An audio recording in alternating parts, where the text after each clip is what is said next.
Hi guys, I wanted to make another video of some things that I've got in through the mail yesterday.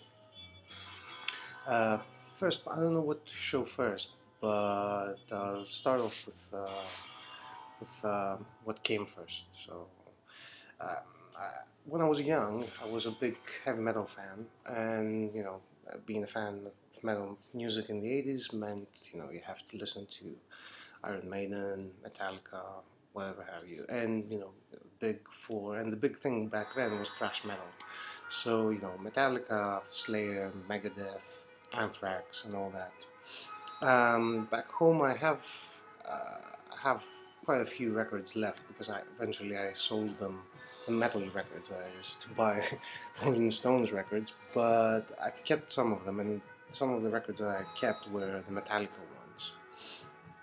So they're a bit battered from use.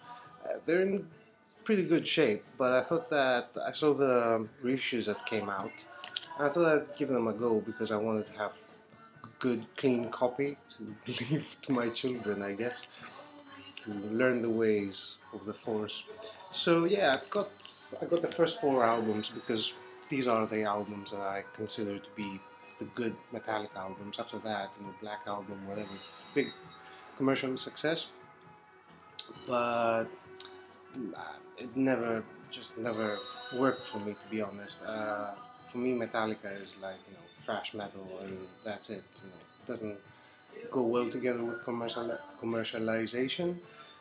So yeah, here they are. So it's Kill 'Em All, uh, Ride the Lightning, Massive Puppets, and Injustice for All. Now, if you are like me and you have copies of the originals or editions that are really close to the originals, because for example I bought this one back in 1988, uh, which is quite close to when it actually got issued, which was like 2083. And well, actually it's closer to these ones because I bought these back in 88 or 89, which came out on 1984, I think, and 1985. Yes, 86. So I'm correct in that. And I never bought this one. I never managed to do that. I always wanted to buy the Just for All album, but it never happened. Mainly because at the time it came out, I didn't like it. So yeah, Metallica for me was basically these two albums. These are good metal albums. This is like proper heavy metal music at the time, at least in my mind. Now, these to talk about these copies, um, they're good quality pressings, low surface noise, flat vinyl, not too heavy. It's not 180 gram or anything like that, but it's good. Sound quality wise, fine. However, I would expect it to be a bit better. So, for example, this one,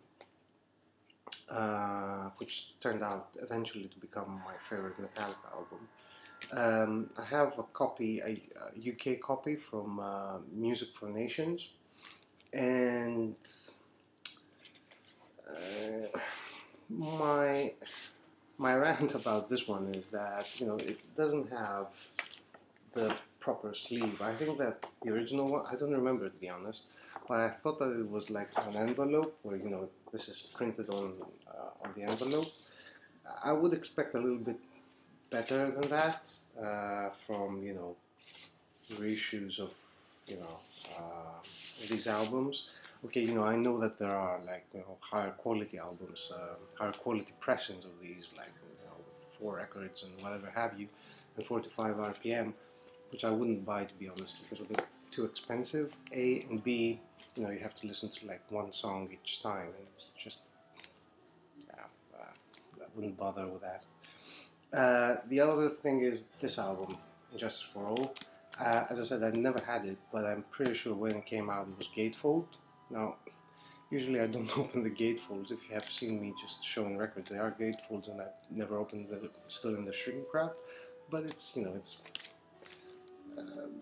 should have been like that. Come on, guys. I mean, you can do a bit better than that. And you know, it's a shame, really. But you know, if you don't have them, you don't have the originals, you don't have copies, older copies anyway. Really worth buying. If you have older copies that are in good condition, you know, you can steer clear of them. I mean, you don't basically need them. And also, when I was looking at these albums when I got them, sort of came to my mind that one of Mr. Hall of Fame's threads, if there's an artist that you disagree with or whatever, it's Metallica. Actually, I've thought about it, with all the Napster debacle and all that kind of thing. But you know, you have to feel sorry for them because they haven't made a decent album since the 90s, basically. That's with Metallica. Now, the big find, which is this.